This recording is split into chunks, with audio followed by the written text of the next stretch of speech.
बघा हे आपलं विठ्ठल मंदिर आहे आणि ह्याच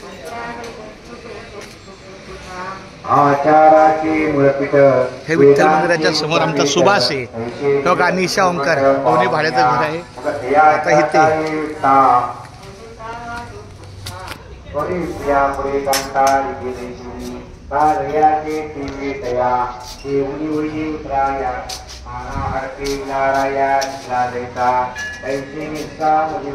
हा रामकृष्ण हरी. आता मी निशा ओंकार या ठिकाणी आलो.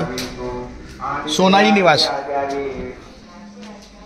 रामकृष्ण हरी जय जय रामकृष्ण हरी. अरे सुभाष कुठे खाली का वरती? तुला जास्त चढ उतर नाही. अरे बापरे मे महिन्यापासून सगळं काम चाललंय माझं. मग बसून चालू का आपल्याला? रामकृष्ण हरी. मग छान आहे छान आहे. फोर मोठ्या वाचलं नशेबाने वाचलं. आशीर्वाद बरं का. वाचलं नसतं सुभाष. नाही नाही.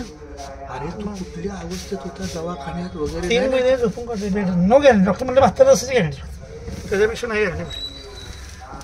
72 तासच झाले. आणि तुला किती म्हणजे तुला माहिती आहे सगळं काय? तुझा पोरगा आला तिथून गाडी तिथं लावली हे सगळं. मला काय माहिती. आता त्याची गाडी मी पनवेलवरनं हलवली. मी कोण माहिती. अरे काय झालं मला ऍक्सिडेंट कसं झालं ते पण माहित नाही. अजून माहित आठवत नाही. नको नको नको. आठवतच नाही. नाही सुभाष प्रयत्न केला तर आठवणीच नको. आता नाही येतच. आता आहे फ्रेश. नाही फ्लाईट विकला सामान सगळं आणलं पोरांनी. कुठला फ्लॅट विकला? पेनचं विकलं. हा म्हणजे पोयनाडचा. तो मला नको होतं. माझं मन लागणार नाही तिथं. म्हणला आपण इथं आहे. नाही आता आई वडिलांसाठी. हा मग ते सगळं विकलं. सगळं आमचं सांगा. अरे माझा पोरगा परत हैदराबाद वरून आलाय.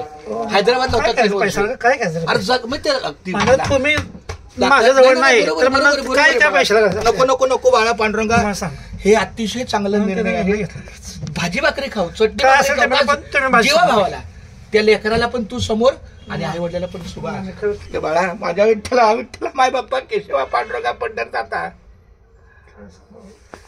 माझं पण खूप दिवसांनी मला 17 वर्षांनी तू नाही चालत. तिकडे आकाशावर तसं जातो.